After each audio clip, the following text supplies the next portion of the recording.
Hi guys, welcome to the Game 5 of the Keres Memorial Tournament. I had the black pieces in this game after 2 games with white. Also 2 very nice wins with white. 2 very different wins. One, my opponent blundered an entire knight, and then I blundered an entire knight back, and then won a completely drawn endgame, and forced out a win. And in Game 4 I had a very nice attacking game where my opponent had a chance to draw after I sacked a knight and then sacked the exchange. But I was able to come up with a nice miniature win probably after I think it was 19 moves. So I was feeling happy. I was playing on board 3. I was in 7th place after never having played a tournament before, and I was playing these people who are much higher rated than I thought I'd be playing against. So I was feeling good, maybe a little too good. I got to the game. I was playing this young kid, maybe 9, 10 years old. We've actually talked afterwards.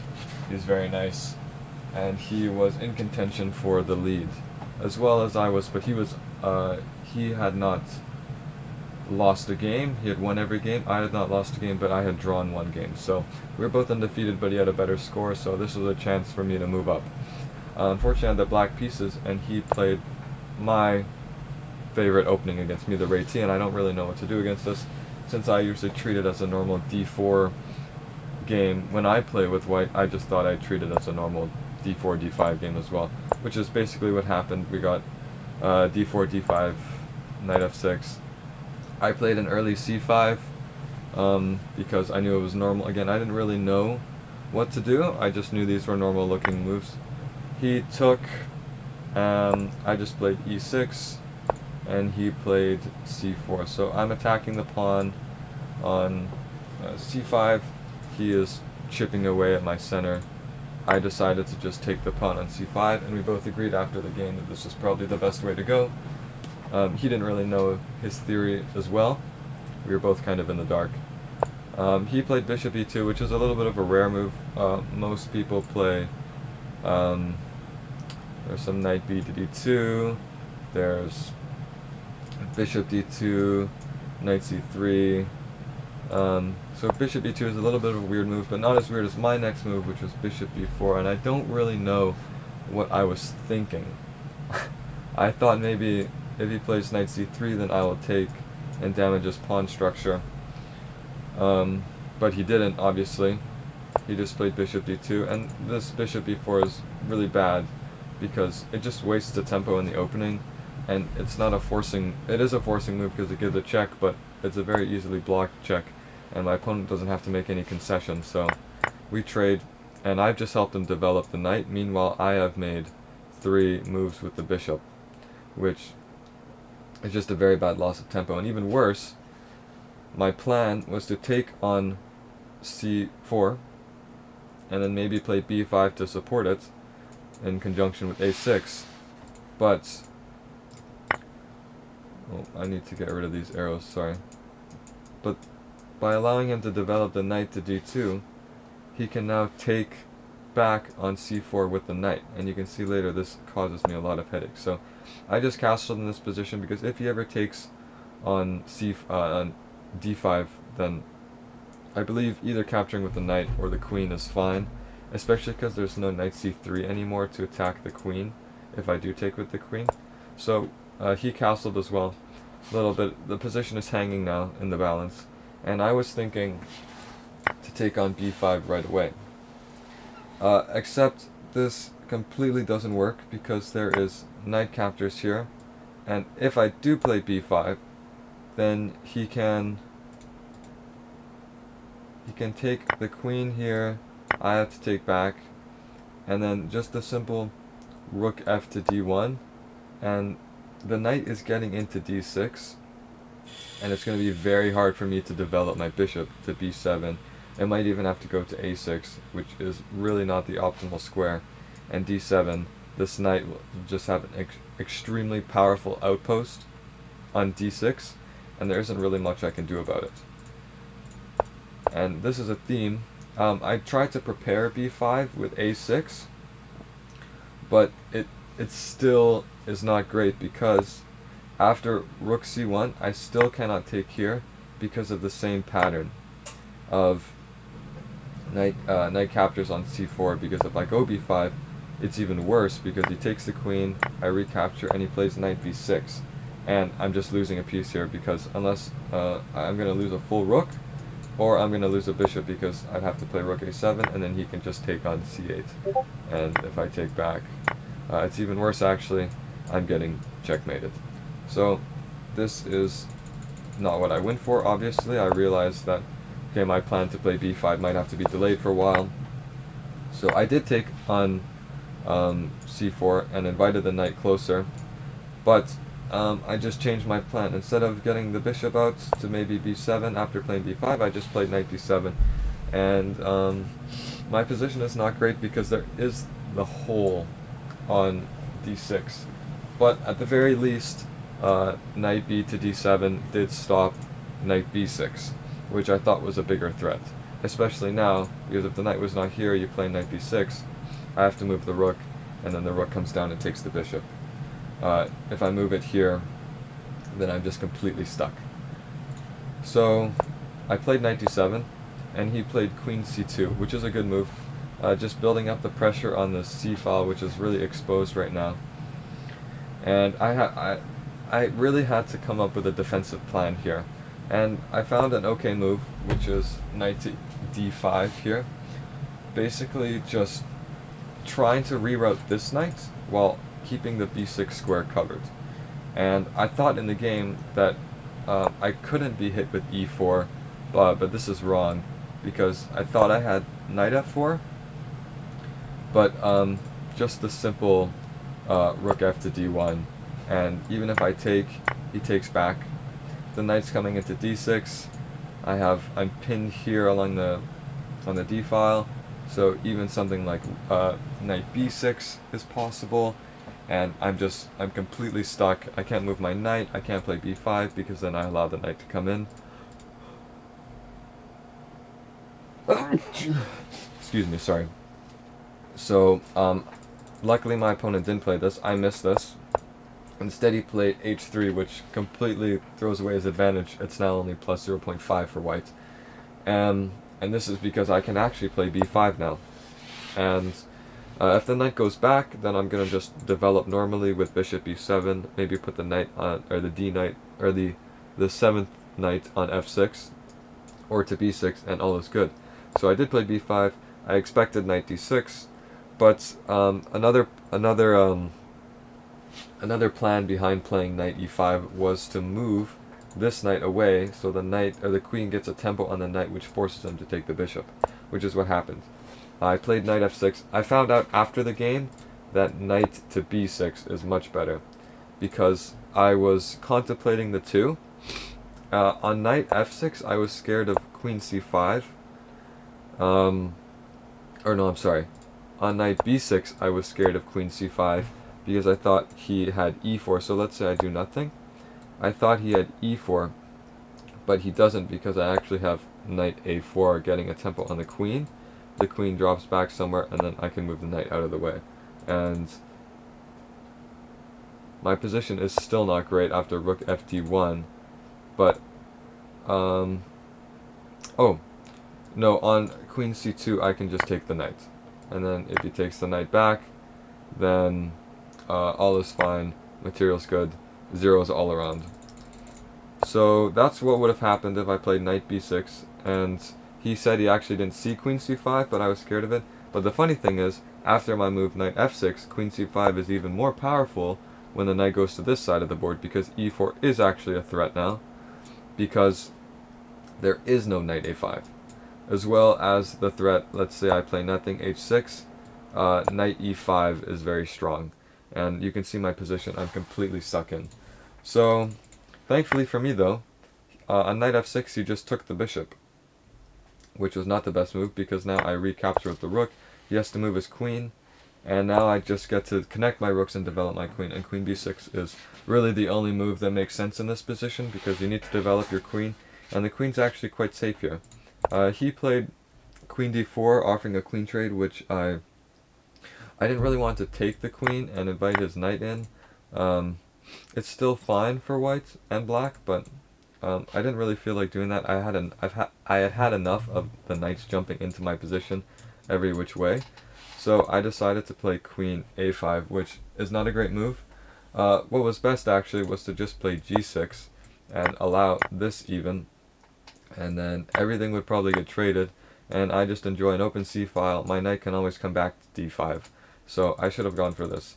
But instead I played queen a5, which is a bit of a strange move because the queen isn't doing anything on that side of the board. And this allows him to play knight e5. And I found another good defensive move here, which is knight back to e7, maybe threatening to play rook d8, because now the d file is open to attack the queen, and maybe some prospect of knight f5. Knight f5 doesn't work right now, because he can always take the rook here, take the rook here. Now, I'm not in time to take the queen because there's a mate threat on the back rank. But in this position, he also didn't play the greatest move. He played knight d7, which forces a trade pretty much from me. But then I found a good defensive move here, queen back to d8. And if he takes, I can take back with either rook. The f rook is probably best.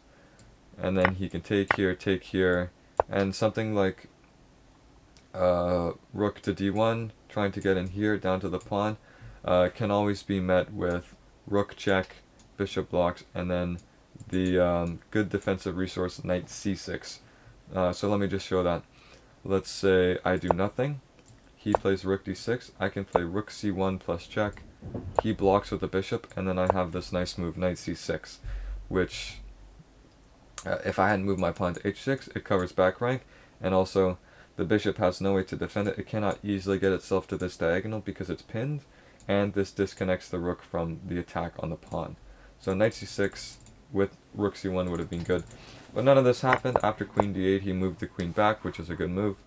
I took, and here not my proudest moment. I was defending very well up to this point, in my opinion, aside from a few rough patches. But now I played rook d8, just trying to trade things off, which is not good. You'll see why.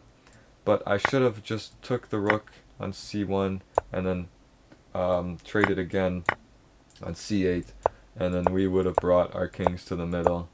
And basically, I can try to trade off all these pawns, put all my pawns on dark squares, and it is most likely a draw. Even if he has the bishop against the knight,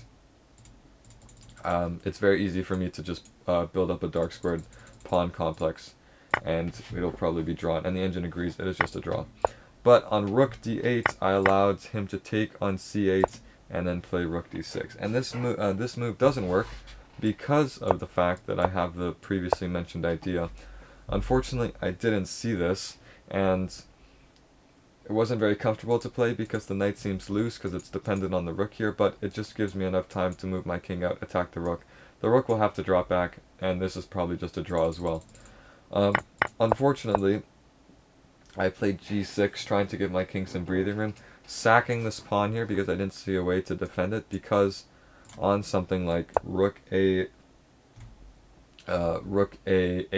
there's bishop f3, and I cannot keep defending the pawn because if I move up, then there's checkmate. And on bishop f3, if I move the rook away, then I haven't gained anything. He still wins the pawn. Oh no, I'm sorry. There's mate here. So if I go rook a8, bishop f3, rook c8, I simply just goes g3, and I still can't get to the pawn because if I go here, then it's checkmate for white. Okay, so my thinking was clear. But in any case, he played rook d6. I played g6, giving me some room, and I tried to get some counterplay, attacking the b2 pawn here. He played b4, and now I thought I had knight e5 because it's all because the f2 pawn is pinned once he plays king g2, liberating the bishop, so it's not pinned anymore. So now I played rook b2, and we talked after the game. You said he started getting a little worried here because there are some attacks on the f2 pawn because I'm either going to play knight d1 or knight e4, and the pawn cannot move And there's also no good way to protect this pawn, because if you move away, or if you move back with the king, I can always just play knight e4. If I get kicked away, then, you know, my knight's hopping around. There's some stuff for black. But he played a good move. He played rook a5. And here, I probably should have gone for knight e4. Threatening. Rook takes on f2. So even if he takes with the rook, I get in rook captures on f2. He has to go back or else he loses the bishop. If he goes here, I take the bishop. And here, in this position, I just go back with the rook a5.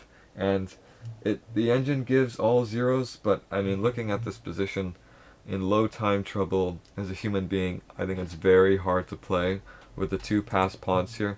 The king is completely cut off, but my king is also far away from the pawn, so I really didn't feel comfortable going for that. Instead, I went for my second best option, I thought, which was to attack this pawn, give up the b5 pawn, give up my knight, or trade the knight, and take on a3. Unfortunately, this really won't do. My opponent played a good g5 here, preventing f5 because my king would get pushed back in that case. You wouldn't even take en passant. My king gets moved back, and this pawn is simply coming forward. It's +3, almost plus 4 for white here.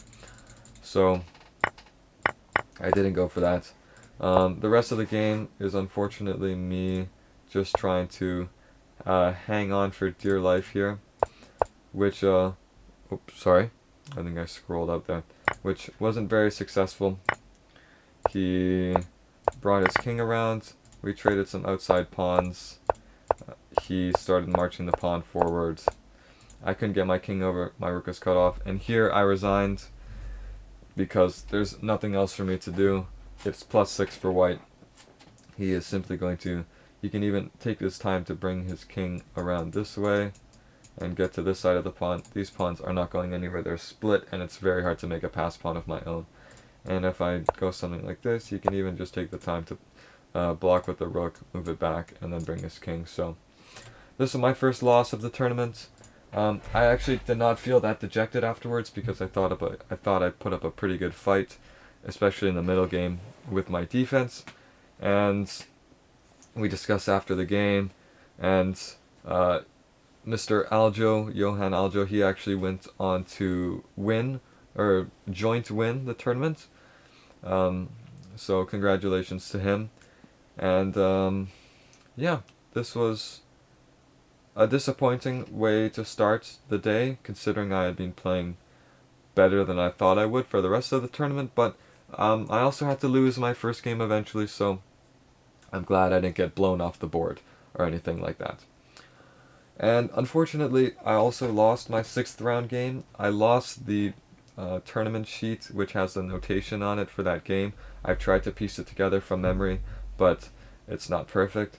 Basically, I played an Alekhine, and he played some opening theory I hadn't seen before, and I got confused and messed up. I ended up sacrificing a bishop because I thought I had an attack, but the attack wasn't there. And he managed to trade queens, liquidate it down into an endgame, and I resigned because I was down a lot of material, and I did not have an attack. I didn't have, the queens were traded. So I ended up losing that one too. And I finished in about 20th place for the tournament out of about 50 people, which is not bad for my first tournament. I felt like I could have done a little bit better, especially the strong start. But all in all, it was a good first experience for a tournament, and one that made me want to play in more. And you will see my next videos will be on the Canada Day Open, which is my next tournament. So hope to see you then. And thanks for watching. That's everything for today.